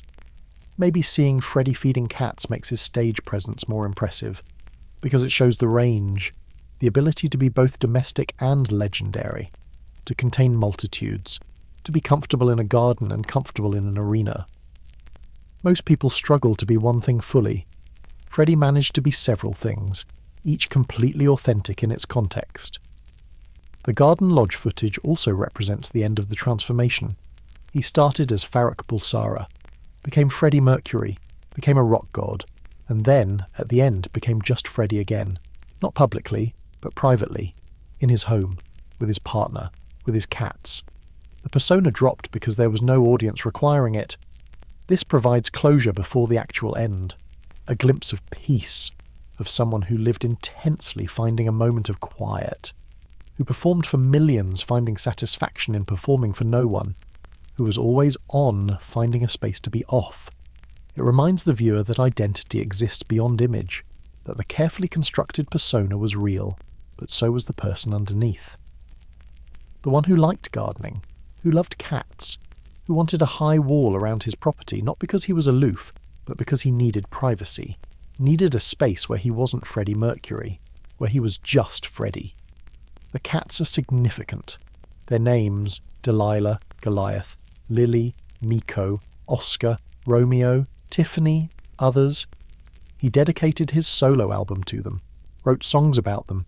They were companions that didn't require him to perform, that loved him without knowing or caring about his fame, that gave him something to care for when he needed to be reminded that life includes more than dying. Jim Hutton's footage captures this. The tenderness, the way Freddie talks to the cats, the way he carefully tends the plants, the way he moves through the garden like someone who's found a small corner of the world that belongs to him completely. Where he's safe, where he's known, where he can just exist. The decision to keep most of this footage private is Mary Austin's to make. She knew Freddie longer than almost anyone, saw him through every phase, loved him as a friend, as family. And she's decided that his privacy matters more than public curiosity, that some things should remain sacred, unseen, known only to those who were there.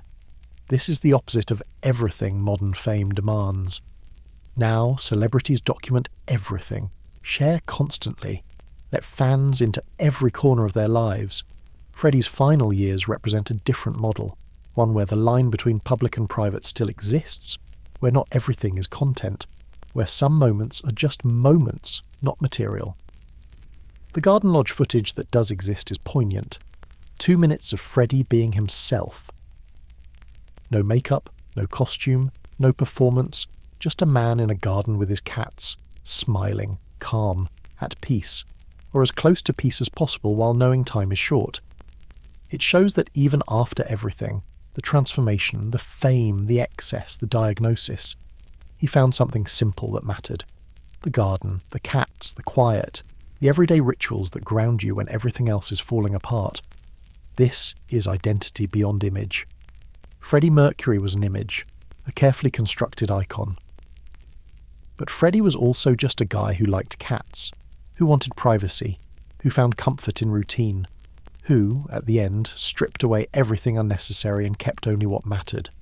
The unseen footage represents what's left when you remove the spectacle, the person, the human being who existed before the fame and who, in his final months, existed after the fame in a different way.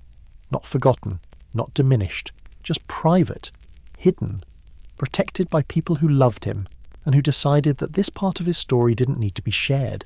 And maybe that's the most important part, that not everything needs to be seen, that mystery and privacy and boundaries are valuable, that we can know Freddie Mercury the performer and still respect Freddie the person enough to let some moments remain his, hidden, protected, unseen, the way he wanted them. November 24th, 1991. Freddie dies at Garden Lodge from AIDS-related pneumonia. He's 45 years old. He released a public statement acknowledging his diagnosis only a day before. For years he kept it secret, and then, at the very end, he confirmed what everyone had already guessed. The press goes into a frenzy. Tabloids scramble for content, any content. Photos of Freddie sick, photos of Garden Lodge, interviews with anyone who ever knew him. The media machine consumes his death the way it couldn't quite consume his life. Some tabloids pursue stolen hospital photos, sickbed images, the kind of documentation that should never exist but does because someone always sells out. Because there's always a nurse or an orderly, or someone adjacent who thinks this image is worth money. And they're right. Tabloids pay for these photos, thousands, maybe more. But most of these images never get widely published. Someone, maybe his estate, maybe his family, maybe his management, intervenes, pays more, threatens legal action, convinces editors that publishing sickbed photos of Freddie Mercury dying of AIDS crosses a line even tabloids shouldn't cross. So the images exist, in files somewhere, in archives, in the possession of whoever shot them, but they're not in circulation, not widely. They're the thing you weren't supposed to see, and mostly you don't. After his death, his estate and bandmates begin the work of managing his legacy. This involves curation, deciding what gets released and what doesn't. There are unreleased tracks, vocals Freddie recorded during his final months. Some of them are rough, some reveal the strain in his voice, some include references to his illness, decisions are made, some tracks are polished, some are scrapped entirely, some references are removed, record labels shape the narrative. They want Freddie remembered as the iconic performer, not as the AIDS victim, not as the cautionary tale, so they emphasise the music, the performances. The legacy of Queen, they sanitise, not completely, but strategically, removing elements that don't serve the image they're building. Management does the same. They control access to interviews, to footage, to anything that might complicate the story they're telling. The story being, Freddie Mercury was a genius, a legend, someone whose music transcended his personal life, someone who should be remembered for his art, not his death. This is legacy curation. It happens with every famous person who dies, but with Freddie, the stakes are higher because of AIDS. Because in 1991, AIDS is still stigmatised, still seen as a moral failing, still something that reduces people in the public imagination. And Freddie's estate refuses to let that happen, refuses to let him be reduced. So they scrub, they edit, they shape. They decide what the public sees, what makes it into documentaries, what appears in authorised biographies, what gets emphasised and what gets buried, not out of dishonesty, out of protection, out of love, out of the belief that Freddie deserves to be remembered on his terms, not the media's. The posthumous cover-ups are interesting because they're in reverse. Usually the thing you're not supposed to see happens while the person is alive. But here, the cover-up happens after death, hiding not what he did but how he declined, not what he said but how he suffered, not who he was but how he ended. This raises ethical questions about controlling image, about suppressing truth, about whether protecting someone's legacy is the same as distorting their story. Because when you remove all the rough edges, all the decline, all the suffering, you're left with an icon, but you lose the human. Freddie becomes myth. His voice, perfect on every recording, his image, frozen at his peak, his story, cleaned up, made inspirational, made palatable, made into something that can be consumed without discomfort, and there's value in that, but there's also cost. Because the real Freddie included the decline, included the suffering, included the rough vocals and the illness and the fear, and removing that doesn't make him more than he was. It makes him less complex, less real, less human. Re-release albums appear, remastered, with bonus tracks, but carefully selected. Nothing too raw, nothing that reveals the studio struggles or the physical limitations near the end. Cleaned up covers, authorised biographies that tell the story a certain way, emphasising triumph, minimising tragedy. Bootlegs exist as counterpoint, unauthorised recordings, unreleased demos, photos that never got official approval. They circulate in the shadows, among fans who want the full story, who don't want the sanitised version, who understand that complexity makes someone more interesting, not less. AIDS stigma plays a role in posthumous treatment.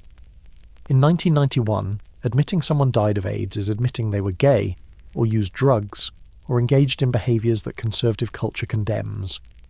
Freddie's estate navigates this carefully, acknowledging the cause of death but not dwelling on it, not letting it become the story. Rockstar culture influences decisions too. Rock stars are supposed to be larger than life, invincible. Even in death, they're supposed to be icons, not victims, not people who got sick and died like anyone else. So the story gets shaped to maintain that image. Freddie the legend, not Freddie the patient. This sets up the final reflection. What remains? What do we actually know about Freddie Mercury? What's real and what's curation? What's the man and what's the myth? These questions don't have simple answers, because the curation is part of the story. The decisions made after his death are part of how we understand him. The posthumous cover-ups invite reflection. Are we seeing the full story, or a version curated for us? And does it matter? Is the myth enough, or do we need the mess, the complexity, the parts that don't fit the narrative? Freddie's legacy is enormous. Queen's music endures. His influence on rock, on fashion, on queer visibility is undeniable, but that legacy was shaped, deliberately, by people who loved him and who wanted him remembered a certain way, and what we see now is the result of those choices. The icon they built from his life and death, which is real, but not complete, never complete.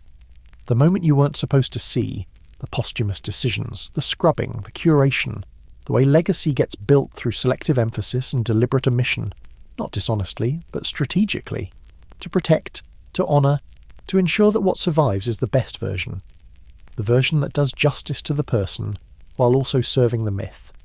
And maybe that's okay. Maybe that's what people who die deserve. For those who loved them to shape the story, to hide what's too painful, to emphasise what's most important, to create a legacy that's truer than truth because it captures the essence rather than just the facts. Today, fragments remain. Scattered pieces of the real Freddie Mercury, home tapes discovered in someone's garage, demo reels in studio archives, unpublished letters sold at auction, unreleased vocals surfacing on bootleg sites. These fragments complicate the official story, add texture, remind us that underneath the curated legacy is a person who lived messily. Leaked recordings reveal his vulnerable voice, not the powerful tenor that filled stadiums, but the uncertain voice in the practice room, trying things, failing, starting over. The imperfect takes that show the work behind the perfection. These recordings are valuable because they humanise genius. They show that even Freddie Mercury didn't wake up perfect. He practiced, he struggled, he had bad days, and knowing that makes the good days more impressive. The letters show heartache, fear, joy, the less glamorous side of being a legend. He writes to friends about loneliness, about the pressure of fame, about wanting privacy, about loving his cats, about mundane things that don't fit the rockstar narrative but were important to him. These letters aren't meant for publication, they're personal correspondence, but once they enter the public record they change how we understand him. We understand his flamboyance more fully after seeing his shadows, the immigrant origins, the art student phase, the private heartbreaks, the illness, the decline. The flamboyance wasn't compensation, it was one aspect of a complex person. But knowing the other aspects makes the flamboyance richer, more meaningful, not just costume but choice, not just performance but identity. The question becomes, what is real? If Freddie Mercury is a constructed persona, and Farrokh Bulsara is the birth name, which one is the real person? Or are they both real? Both aspects of the same person navigating different contexts. Maybe authenticity isn't about finding the one true self. Maybe it's about understanding that people contain multitudes, that we're all performing versions of ourselves depending on the audience. The fragments that survive suggest this complexity. Freddie in the studio being a perfectionist, Freddie at Garden Lodge being gentle with cats, Freddie on stage being a god, Freddie in private being vulnerable. All of these are real, all coexist. None negates the others. The full picture includes the transformation, the origin story, the lost bands, the calculated construction of the persona, the BBC sessions, the nightlife, the Munich breakdowns, the fashion provocations, the Bohemian Rhapsody rough cuts, the cocaine years, the secret diagnosis, the final footage, the posthumous curation. All of it matters. All of it is part of who he was. Legacy is always incomplete. No matter how much documentation exists, there are gaps, moments unrecorded, thoughts unspoken, experiences unshared. With Freddie we have more than usual. Decades of music, hours of footage, countless interviews. But we still don't have everything, and what we do have has been shaped by decisions made by others. What to release, what to suppress, what to emphasize. The myth endures. Freddie Mercury, frontman of Queen, one of rock's greatest vocalists, an icon of queer visibility, a legend. That myth is real. It's built on actual achievement, actual performances, actual talent. It's not fabricated, but it's also not complete. It's the highlight reel, the best version, the carefully curated story. The man behind the myth is hard to know. Farrokh Bulsara, immigrant kid, became Freddie Mercury, rock god. But who was he between those extremes? Who was he in quiet moments, in private doubts, in the spaces where the persona dropped? The fragments give glimpses, but only glimpses. The full person remains partially hidden, as maybe it should be. What survived? The music, unquestionably. Queen's albums are timeless. Bohemian Rhapsody is still played, still analysed, still celebrated. We Are the Champions is an anthem. Somebody to Love still resonates. The music is the most permanent legacy, the thing that outlasts everything else. Also survived. The image, the leather, the moustache. The microphone stand twirls, the stage presence, the flamboyance. These became templates. Other performers reference Freddie, copy his moves, aspire to his level of command. The image influenced culture, changed what was possible for performers, especially queer performers, showed that you could be explicit, visible, successful, that you didn't have to hide. What survived? The story, the transformation from Farrokh to Freddie, the art student becoming a rock god, the careful construction of identity, the ambition realised, the rise, the peak, the decline, the death. It's a complete narrative arc. And like all great stories, it's both specific and universal. Specific to Freddie's circumstances, universal in its themes, transformation, ambition, success, excess, mortality. What didn't survive? The complete truth. Because complete truth is impossible. Too much happens in private. Too much gets destroyed or lost or suppressed. We have fragments, pieces, enough to build understanding, but not enough to know fully. And maybe that's appropriate. Maybe legends require mystery. Maybe knowing everything would diminish rather than enhance. The real Freddie Mercury is the sum of the fragments, the music, the performances, the interviews, the letters, the home footage, the bootlegs, the stories people tell, the authorized biography, the unofficial accounts, the leaked recordings, the suppressed photos. All of it together creates a picture, incomplete, contradictory sometimes, but real in its complexity. He was an immigrant who became an icon, an art student who became a performer, a shy person who became confident on stage. A private person who lived publicly, a gay man in an era of stigma who refused to hide, a person with HIV who kept creating until the end, a legend who was also just someone who liked cats. All of these are true, all coexist, and together they form something larger than any single aspect. They form Freddie Mercury, the person and the persona, the myth and the man, the fragments and the whole. Incomplete but knowable, hidden but visible, gone but surviving through what he left behind. The moments you weren't supposed to see make the moments you were supposed to see more meaningful. The private struggles make the public triumphs more impressive. The vulnerability makes the strength more real. The humanity makes the legend more compelling. Because legends aren't interesting when they're perfect. They're interesting when they're complex. When they contain contradictions. When they're both more and less than we imagined. Freddie Mercury was more than we imagined. And less. And exactly what he needed to be to become unforgettable. And what survived is enough. Enough to know he mattered. Enough to understand his influence. Enough to appreciate his art. Enough to recognise his courage. Enough to remember him not just as an icon, but as a person who lived fully, who transformed himself, who created beauty, who faced mortality, who left behind fragments that, assembled together, tell a story worth telling. The story of someone who decided who they wanted to be, and then became it, completely, until the very end.